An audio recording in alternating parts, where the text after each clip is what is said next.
شیر کے اوپر رکھا اور کہا جاؤ بڑھیا یہ تمہیں تمہارے گھر تک چھوڑ کر آئے گا. بڑھیا بڑی دانا تھی. کبھی ایسے دانا لوگ ہیں نا عام سے لوگ ہوتے ہیں لیکن بڑے تکڑے جاتے ہیں. تو بندہ بولتا ہے کہ میں 20 سال سے کتابیں پڑھ رہا ہوں اور یہ کیا چیز ہے.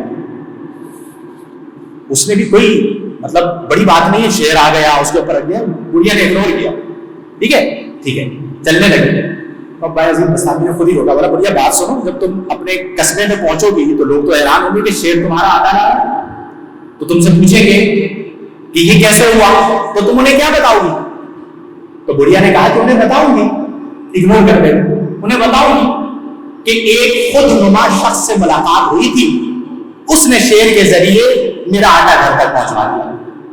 بلکہ ایک اور جملہ کہا ایک ظالم خود نما شخص سے ملاقات ہوئی تھی, اس نے یہ آٹا شیر کے ذریعے میرے گھر تک پہنچا دیا. اب آپ تو یہ سوچ رہے تھے کہ وہ متاثر ہوگی شیر, تو کہا اماں مجھے ظالم کہہ رہی ہو. تو کہا اور کیا کروں, یہ ظلم نہیں تو کیا ہے کہ اللہ نے تمہیں مکلف بنایا کہ میری مدد کرو. جانوروں کو تو مکلف نہیں بنایا کہ وہ انسانوں کی مدد کرے, انسان کی مدد کرتا ہے. تم نے اپنا بوجھ اٹھا کر ایک بے زبان جانور پر رکھ دیا, تو یہ ظلم نہیں تو اور کیا ہے.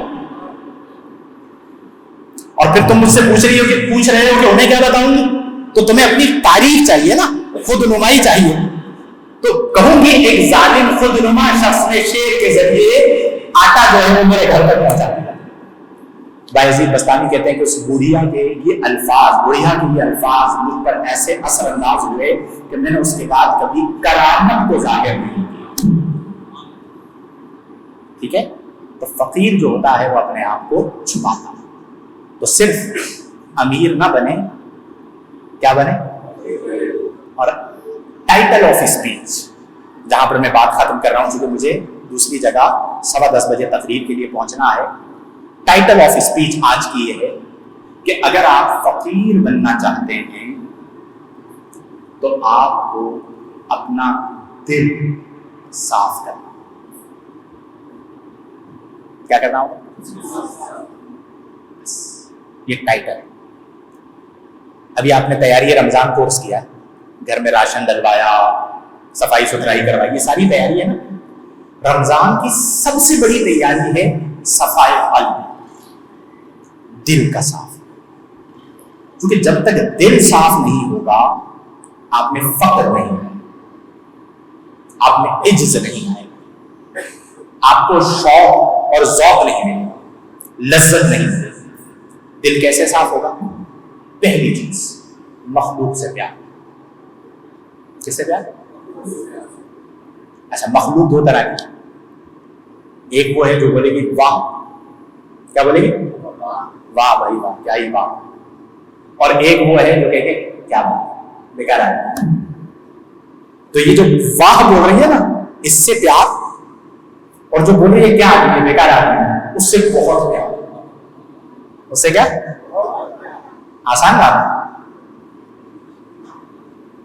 آسان کام ہے, بڑا مشکل کام ہے. تو فقیر پھر ایسے تو نہیں بنتے نا. بات سمجھ آ رہی ہے؟ یہ جو واہ بول رہی ہے اسے ہاتھ ملانا, اور جو کیا بول رہی ہے, تنقید کر رہی ہے, اسے دل سے لگانا. یہ چیز بندے کو فقیر بنا.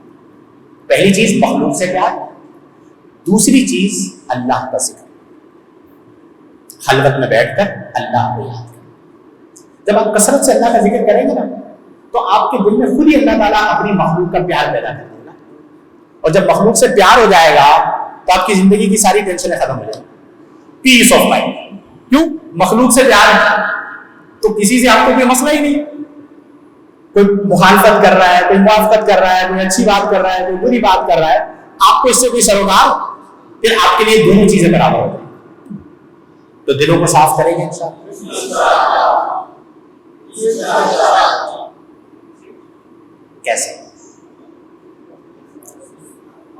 دل والوں کے پاس جانا, جو اپنی نظر سے دلوں کو ستھرا کرے.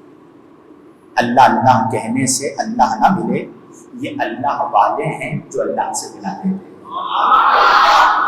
اور آج ہمارے یہاں اس چیز کی بڑی ضرورت ہے, یعنی عوام کو بھی ضرورت ہے اور خواص کو.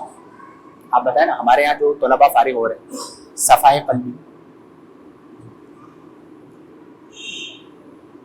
طلباء میں تب ہوگا جب استادوں میں بغض، دوسرے عالم کا حسد، کینہ، ریا، تکبر، چھوٹی سوچ، ٹھیک ہے، اللہ کی تقسیم پہ راضی نہ ہونا، یہ پھر چیزیں برباد کرنا. تو یہ دعا کیا کریں کہ مولا تو ہمیں علم نافع عطا فرما. کون سا علم؟ ہاں، علم غیر نافع. علم شیطان کے پاس ہے، برباد ہو. اور بھی بہت سارے ایسے لوگ ہیں جنہیں علم نے برباد کیا. تو جو علم ملے مولا اللہ کی بارگاہ میں دعا کریں کہ مولا تو ہمیں علم نافع عطا فرما. اللہ تعالیٰ کی بارگاہ میں دعا گو کہ اللہ ہم سب کو توفیق عمل عطا فرمائے. ہمارے وسیم بھائی جنہوں نے اس کورس کا اہتمام کیا، اللہ ان کی کاوش کو قبول فرمائے. اور وقتاً فوقتاً ایسے کورسز ہوتے رہتے ہیں. تو آپ نے علم سے اپنا تعلق مرتے دم تک جوڑنا ہے انشاءاللہ. اس کے بعد بھی جو کورسز ہوں گے آپ اس میں شرکت کریں گے انشاءاللہ. کون کون کرے گا بتائیے ذرا. میں پھر آؤں گا انشاءاللہ. میں کہیں اور ٹائم دوں نہ دوں، طلباء کو لازمی ہے. میری زندگی میں شاید ایک بھی ایسا موقع نہیں ہے کہ میں نے طلباء کو کبھی منع کیا ہو، الا یہ کہ میں کراچی میں نہ ہوں. ٹھیک ہے نا. تو اس طرح کے کورسز کا انعقاد کریں. موضوع بہت طویل تھا.